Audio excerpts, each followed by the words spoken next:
last week was an anniversary of the Lone Ranger program. It started out 91 years ago at WXYZ Radio in Detroit, Michigan. And since then, what a legend. Tonto, Hal Silver away, and the Lone Ranger and all of his exploits.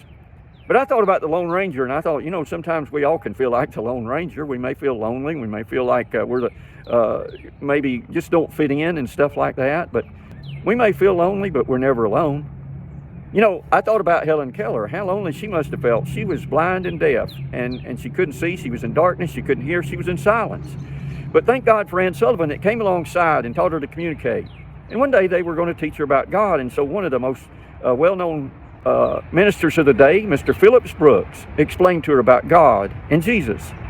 And when Helen Keller understood what he was saying through her interpreter, Ann Sullivan, Helen Keller replied back and said, I always knew that he was. I just never knew his name.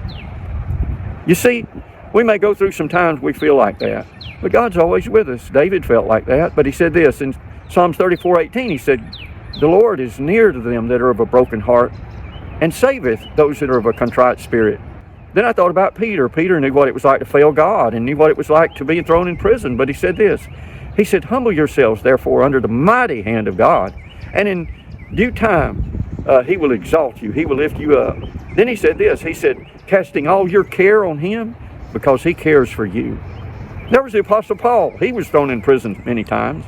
And he said one of the greatest things I think that we can really grasp is, he said in Romans 8:38 and 39, he said, for I am persuaded that neither death, nor life, nor angels, nor principalities, nor powers, nor things present, nor things to come, nor heights, nor depth, nor any other creature shall be able to separate us from the love of God, which is in Christ Jesus. Wow!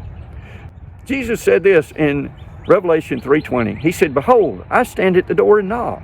If any man hear my voice and open the door, I'll come in and sup with him and he with me. You know what? You and I, we can have fellowship with God.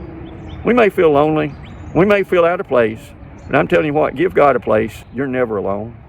Jesus told his disciples, lo, I am with you always, even to the end of the world. Well, it's time for me to go. Hal Silver and away, and have a good day.